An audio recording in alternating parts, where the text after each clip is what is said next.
Today we're looking at page 17 in our little sermon companion. If you need a sheet, if you don't have a book or didn't bring one, we've got just today's pages if you'd like them. We're going to be looking at some passages in Genesis chapter 32 about Jacob and his 12 sons. It's really the most about Jacob, but he wouldn't have been much of a forefather if he didn't have sons. And he had 12 of them and at least one daughter that we know of. I bet he had more, but they didn't really tell us that.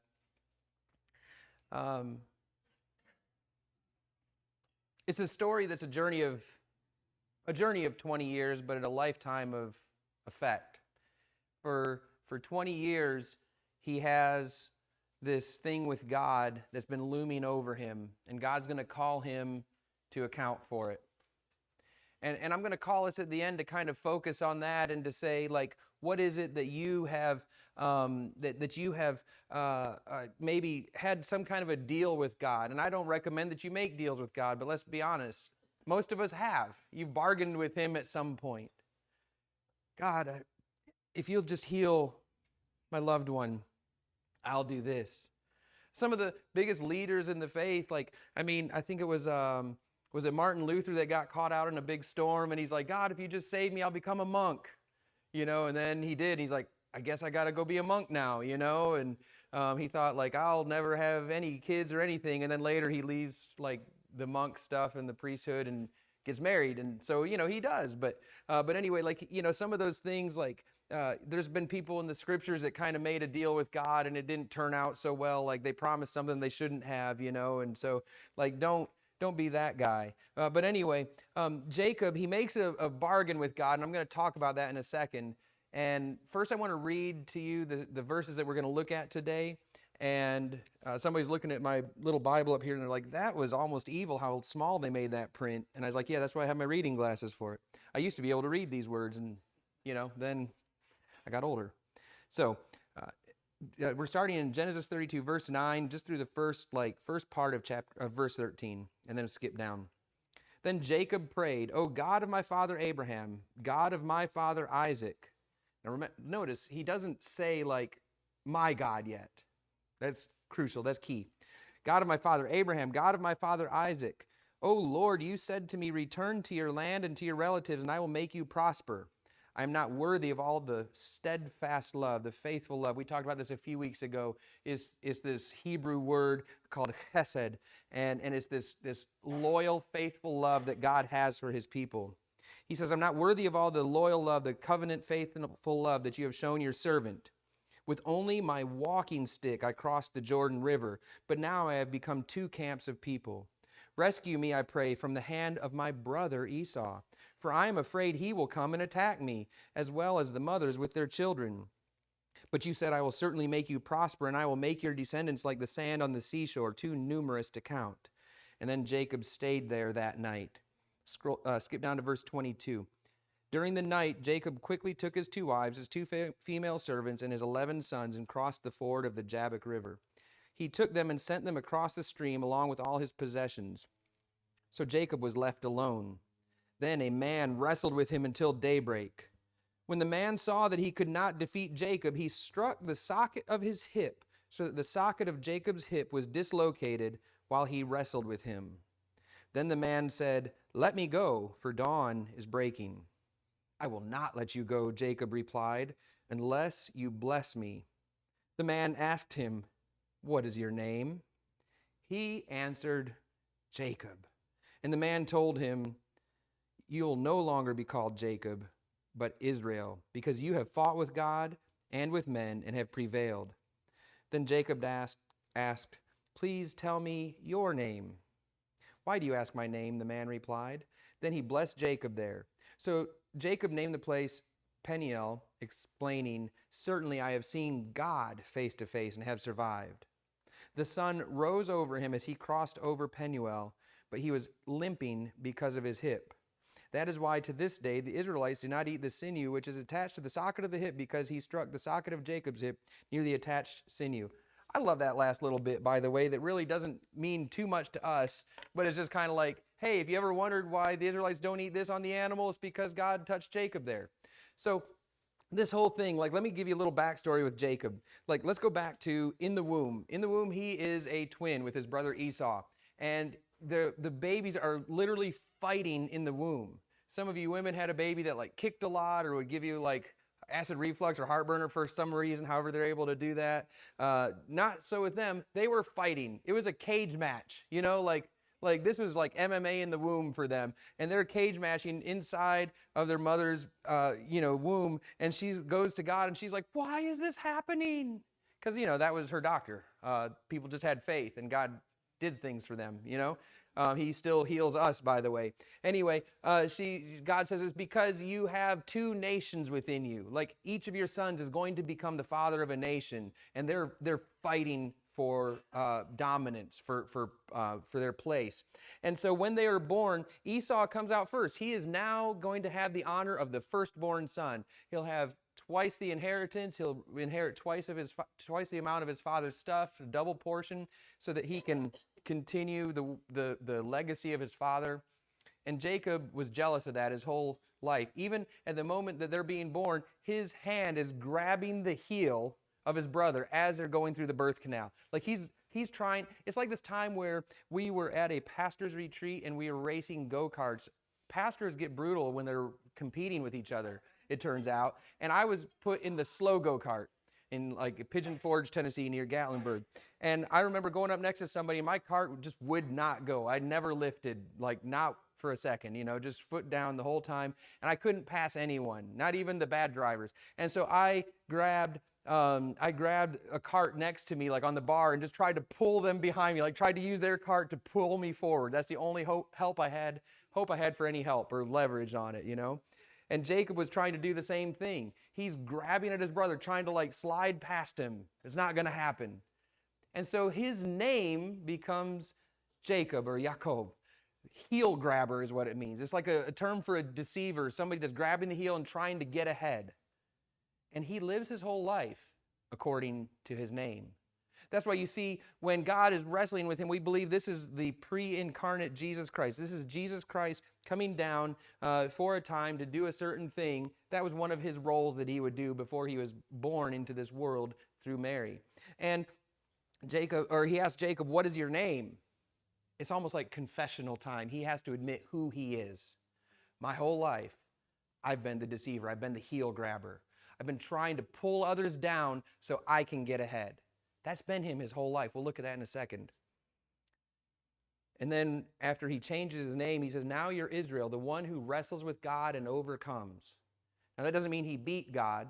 It means he wrestled with the objections he had to who God is. He wrestled with his objection to living in faithfulness to God, and he wrestled with that, and then he overcame his own objections because God ends up beating him. He doesn't beat him in the wrestling match like, I'm not good, I don't know how they score these things, but he didn't win by any of the traditional means. He just kind of won by saying, I'll let you go, but your walk is going to be different from here on out. I'm literally going to make you, every step, you're going to remember this occurrence. And so Jacob says, well, tell me your name. And he says, why do you ask my name? And he doesn't tell him. See, when you had somebody's name, you actually have the ability to somehow have a form of power over them. If you give someone a name, you have ownership over them. Who are the first people? Adam and Eve. God names Adam. Adam names Eve. Interesting. Adam names the animals. Interesting. And when you name someone, you have some type of authority or ownership over their lives. And Jacob is trying to get God's name. And God says, I'm not going to do that. You don't own me. Like, you're not the one that controls me. You don't have say-so over God. How many times do we try to live where we manipulate God and say, okay, God, I'm going to do this thing over here so that you have to act on my behalf. That's what Jacob wants to do. He's done that with everyone else in his life, and now he's trying to do it with God, and God doesn't play that way. He's like, no, I'm not going to do it.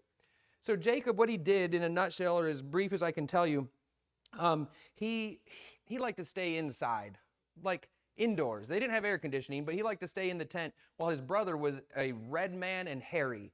Like, I don't know if he's red from a constant sunburn or he just came out looking all red, but he was a man of the soil, and he goes out, he's not like a farmer, but just being out in the dirt, being out in the nature. And he would go out and he would hunt. He was a hunter, and he would go out like I used to go deer hunting, and we would go up to a cabin that my grandparents owned in the northern part of Michigan, and every morning we'd set an alarm, we'd get up real early, and we'd go outside with our little hunting rifles, and we'd sit on a stump or a chunk of wood or whatever we'd put out there, and we would wait.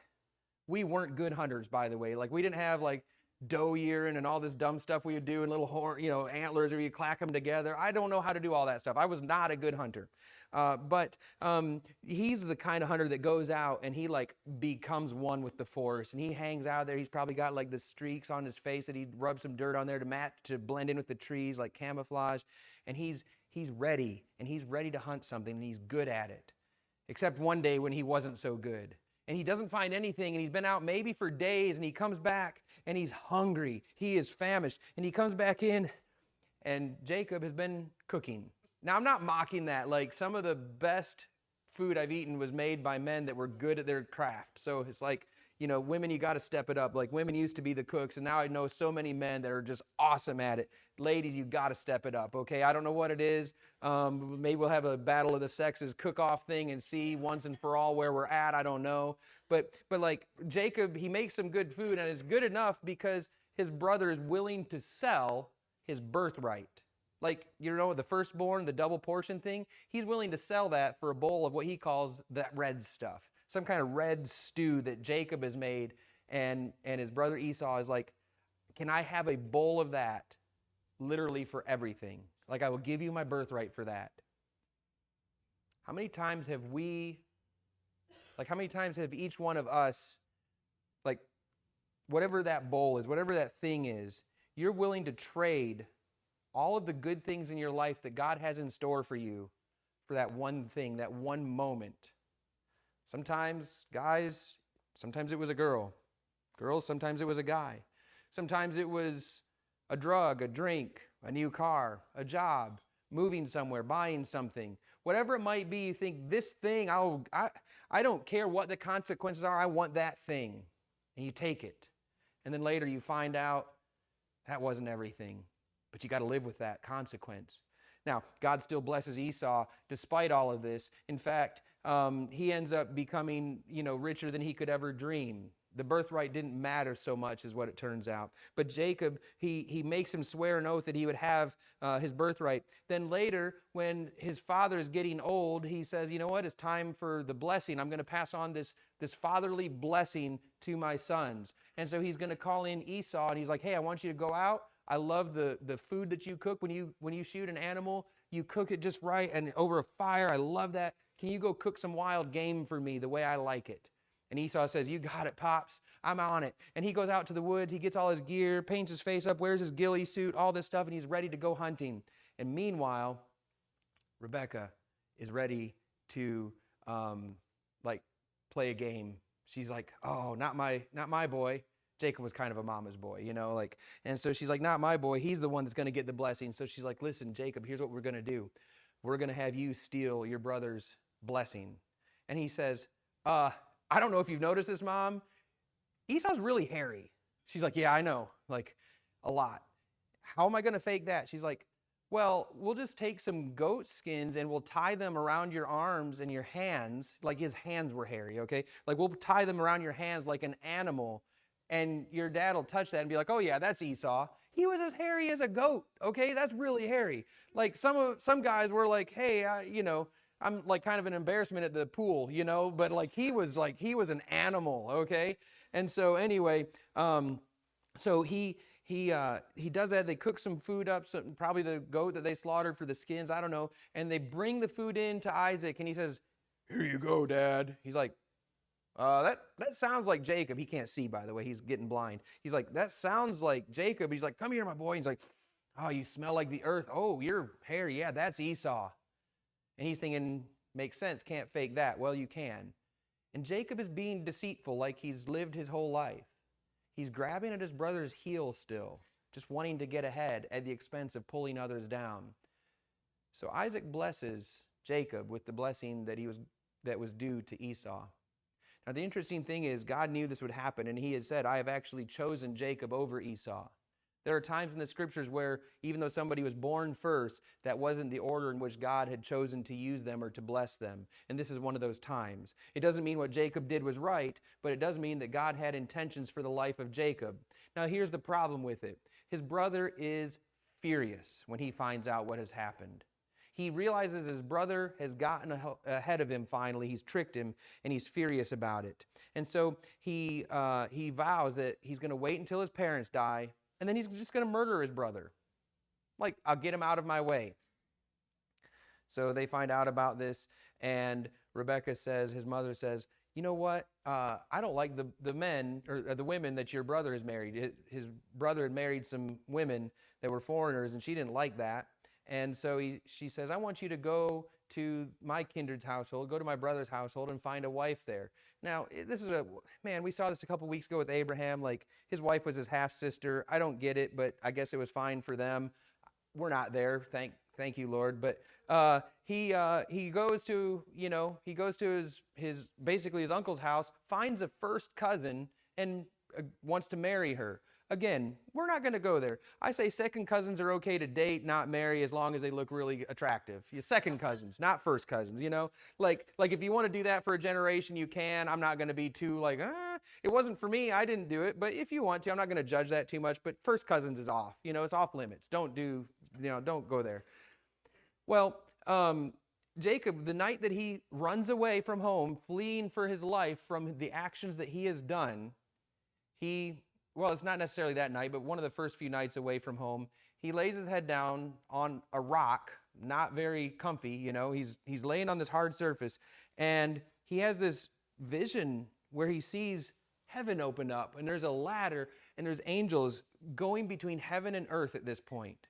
And he says, this is the place where God dwells, right here. Wow. So he sets up that stone that was his pillow. He sets it up as like a monument somehow. And he has a word with God. And he says, God, if you will bring me back safely on my journey, on my mission, back to this place, then you'll be my God. 20 years later, he crosses back into this land. In those 20 years, he's married 2 women. That was a little bit of an interesting story because he wanted to marry one of them. He thought she was beautiful. Again, his cousin. He actually marries 2 of his first cousins, so it gets real weird. He marries his cousin. The first one that he marries, that he wants to marry is Rachel, the beautiful one. But her older sister, Leah, the Bible says either she has weak eyes or she looked like a cow. So I don't know which it is. It's hard to translate. She just wasn't, like when the Bible says you're ugly, you're probably ugly. You know what I mean? And so he works. He says, Laban, Dad, I'll work for you for 7 years if I can marry your daughter Rachel. He's like, okay, sounds good. And then, I told Amy I wasn't going to get into detail about this. Somehow or another, he spends the night with Leah and doesn't recognize that it's Leah. And then in the morning, he wakes up, he's like, oh. And that's not really good, like on the morning of your honeymoon, for your husband to be like, that's just not a good sign for where your marriage is starting out. And the interesting thing was now the deceiver, the heel grabber, has been deceived by Laban, his father-in-law, and Leah, who played a part in this. Like, she had to play along with this lie. There's a whole lot more we could talk about all this, but time is running out. And so then he's like, okay, Laban, what's going on? And he says, well, we've got this custom where we don't just let the younger daughter get married first. And he's like, well, you could have told me, And so I would have found some schmuck to marry her, whatever. And so he's like, how about this? I'll work 7 more years, but I want Rachel. He's like, okay, well, finish out the marriage week. They had a whole week-long ceremony thing. Finish out the week with her, and then you can have wedding number 2 right away. So Leah's like, this isn't great, and so then he marries Rachel, and everything's going, great as far as he cares. And then after he finishes the second set of 7 years, he's worked 14 years just to have the privilege of marrying 2 women, one that he wanted to and one that he didn't. And his father-in-law says, well, it's not right that you work for free. What should be your wages? And he says, well, I'll tell you what. I've been taking care of your flocks. How about this? I'll take all the junk sheep that nobody wants, the ones that don't have like a pure colored wool, that are speckled or spotted or striped, and those will be my wages. So if you want to go through the flocks right now and separate the pure white ones, the pure black ones from the ones that are speckled and spotted and striped, then I'll take those, and those will be my wages. And anytime if you want to check me out, do a little bit of a research and make sure my flocks are as they're supposed to be, you come through, and I'll pay the price for any that appear to be stolen. Sound good? He's like, that sounds good. He does that for 6 years, and God prospers everything that Jacob does. He gives him just an increase. Meanwhile, Laban, his father-in-law, his flocks are like shrinking because the blessing of God is upon Jacob. Well, at one point, Jacob, his wives recognize that their father has kind of like gotten a little bit angry at Jacob and that he might disown all of them. So they say, you know what? This land holds nothing for me. And he says, okay, what do you want to do? And they said, let's leave. Let's pick up and move. So God had called him to move back to his home country where his family was from. And on his way back, first of all, Laban, his father-in-law, chases after him. They had a 3-day head start, but they're moving slower because they got flocks and kids and all this stuff. Anybody knows if you've been on a road trip with children, it takes a whole lot longer than if you're just doing it yourself, like twice as long. It's crazy how much longer it takes. Anyway, I've never seen somebody have to pee on the side of the road so many times because we're miles and miles from the next, stop. It's like, I have to go now. It's like, what? Oh my goodness. And Emma does it too sometimes. No, I'm just kidding. Anyway, sorry. Has anybody ever driven through North Carolina? Some of you live there. As soon as I would come over from Tennessee into North Carolina when I lived up there, it was like within 5 miles, there was somebody peeing or pooping on the side of the interstate. Like it always happened without fail. And I thought there's no way, but my buddy Adam, he had a cabin in North Carolina, his grandfather did, and we're going there. He's like, I guarantee within 5 miles, somebody will be peeing or pooping on the side of this road. And he was right. It was like he knew the guy would be there or something. Anyway, you could give directions by, like, okay, enter North Carolina, and then when you see somebody peeing on the side of the road, turn at the next exit. I don't know. Anyway, I digress. So Jacob, he's traveling with the kids, and his father-in-law catches up to him. And he's like, what are you doing? Why are you leaving? He's like, well, I just thought maybe you were going to chase us down and kill us. He's like, that's what it looks like. He's like, yeah, okay, fair point. Can I at least hug my daughters and my grandkids goodbye? He's like, yeah, that's fine. So he does that, and he's like, hey, there's this one other thing. Why did you have to steal my idols, my household gods? He's like, we didn't do that. He didn't know his favorite wife, Rachel, had done that.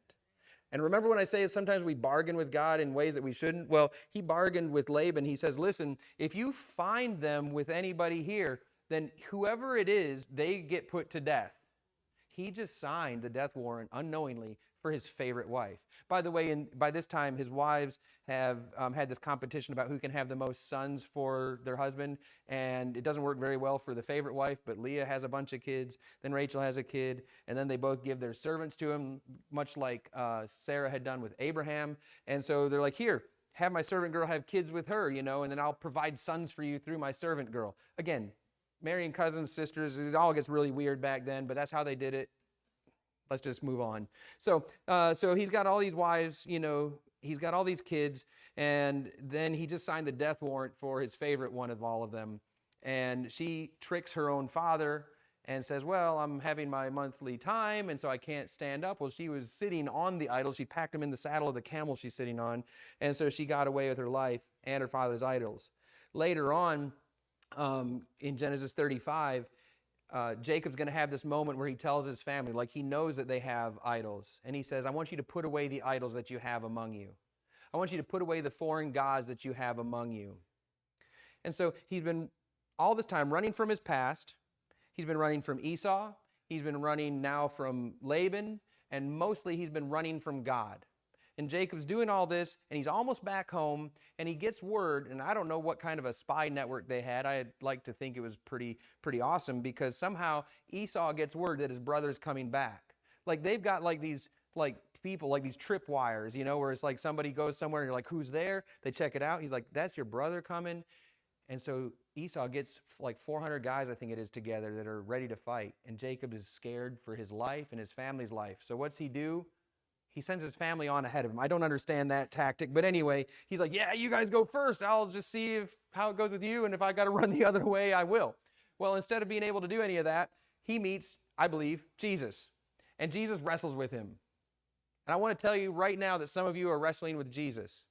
Some of you are saying, Jesus, no thanks, I'm good. Well, you're here, so you must know that that's not correct. Some of you are wrestling with Jesus because he's telling you to do something and you're like, I'm not so sure about that. I don't want to do that because of what it'll cost me. I don't want to do that because I'm not ready to give up like my autonomy, my life right now. Some of you are wrestling with Jesus because you're like, I just don't know that I believe in you or trust you that much. Some are wrestling with Jesus because you've been told there's no way to have faith in somebody like that there's no way that he is who he says he is. And whatever it might be, many of us wrestle with Jesus in many different ways. Sometimes through his Holy Spirit, he's calling you to stop a certain type of sin or a certain area of your life that you're focused on, and he's trying to refocus your life in a new way, and you refuse to do it. And so whatever it is, we all find ourselves somewhat where Jacob is. I don't know if you've ever spent a whole night just awake wrestling with God. Maybe you have and you didn't know it. You said, I slept terrible and I had a restless night. Maybe God was trying to get a hold of you and you were just even fighting, like listening to him. You wouldn't even say, you're like, nah, nah, nah, nah, nah, nah, nah. I don't hear it. So Jacob has all these things he's been running from. It's been 20 years since he left his home country. And now as he's about to cross over this Jabbok River, he's not at the same exact place where he had met with God earlier. He goes back there in Genesis 35 when he tells his family to put his foreign gods away. But he's about to step over that river and into the land that he had come from. And he knows that God's about to call him on his commitment he had made. Remember, if you give me success on my mission, on my journey. His journey was just to find a wife. He got so much more, like 4 wives, 11 sons, a 12th coming soon, a daughter, and all these herds and flocks. Like God has overly and abundantly blessed him. And he said, if you will give me success on my journey until I come back to this place, then you will be my God. Oh, all of a sudden it makes sense what he was doing, what he was fighting against. See, God is coming to him and saying, you promised, you said, I kept up my end of the deal so much more than you ever could have imagined. Now it's your turn. You said, I will be your God. You said, you'll follow me, you'll serve me. I have a mission and a plan for you. Are you going to do it now, Jacob? Because I can wrestle with you, not just tonight, I can keep going. So Jacob says at daybreak, he's like, time to let me go. In other words, I say, uncle, I give up. I tap out. And before he let him go, he says, I want you to bless me. He's like, yeah, I'll bless you all right. You've been blessed. And I'm also going to remember, boom, you're going to remember every step of this moment, of this day. And it's like every step he took, every time he would take a step, it would remind him that he had committed to living with Jesus Christ. He had committed to following God. And that it might be painful. I don't know if his limp hurt or if he just had that limp. Some of us are like, every step I take hurts too. Maybe every time you take a painful step, remember that God has called you to something. Every time you feel a little bit of pain that doesn't seem to go away, perhaps it's to say, okay, God, I feel that. I remember that you've called me. I remember that you want me to serve you. Jacob's sons would later have to learn to submit to God. Their story, it ain't pretty. They get involved in a lot of things. Their sister gets, there's a young one in the room earlier. Their sister gets taken advantage of in the worst of ways. They avenge that by slaughtering a whole village of guys. Jacob's like, oh my goodness, they're going to kill me now. But they don't, because it says where they traveled, God put the fear of God on Jacob and his whole family so that nobody would touch them. His sons do lots of things. They're jealous of Joseph, the favorite son. These favorites don't work too well, by the way. They get jealous of the favorite son and they decide they're going to kill him. Well, instead of killing him, they decide to make money off of him. They sell him as a slave and just write him off as dead, convince their father. They lie to their dad that their brother was dead. And they do all these things. They do all of this stuff. And it's like all the ways that Jacob had been living His wives picked up on it, his sons picked up on it, and they all start living all the deceitful ways that Jacob had lived in his earlier life. But God called him to something new. He says, you're no longer Jacob. Like you are no longer the person that you once were. Do you hear the message of Jesus Christ in this? Jesus Christ says, I'm saving you, like all the things in your past, I'm calling you to leave that. You're no longer that person. You're no longer known by all of the things that you once have done. I think I planned on saying something somewhere in this message, but I don't follow my notes very well. I don't even know why I write them sometimes. There might be some people in this room, might be some people listening online that have something from a long time ago that you're worried that it's going to catch up to you. Like I don't know, maybe you lied on your taxes one year and you're like, they're going to get me for that someday. They're going to figure it out, you know. Maybe you committed a crime of some kind. Maybe you were driving one night and hit somebody and nobody saw it and you just kept going. Maybe you were involved in some type of fraud or crime. Maybe you just hurt somebody and they don't even know who did it, but you do. And I think about the way those things chase after us in our minds. You might get away with it. You might have gotten away with it for decades. And yet we know that God knows. And Jacob, I think, was living with that all this whole time, knowing that he had done these things to his brother, and now his brother is coming for him, and he's worried about it. But God says there's something more important. I need you to deal with me. You said that I would be your God, and you would be my follower. Folks, Jesus Christ has looked at all of the things that are hidden in our past, the things that you feel are chasing you down, keeping you awake at night. You're looking over your shoulder for them. And he says, I've got this. I can forgive that, and I can give you a new life. Jacob truly had a new walk after that. Literally, I think like his steps probably looked different if you were tracking him. They knew where Jacob had been because they could see his walk. Some of us, God is calling to a new walk right now. He's calling you to a new type of following him. He says, I want you to walk differently from this point. I want you to serve me, but I'm going to be your God, and I'm going to bring you forgiveness. I'm going to bring you grace. I'm going to bring you a blessing that you couldn't have even imagined. You just have to allow him to win. You have to decide, I'm done wrestling with him. The sun is coming up on a new day. Are you going to allow Christ to be the one that rules your life? Or are you going to keep trying it on your own efforts and on your own plans and on your own merits? I put in our notes today to look over some key moments in your life. What areas have you fought against God? What times have you promised him something and you haven't yet come up fulfilling your end of the promise?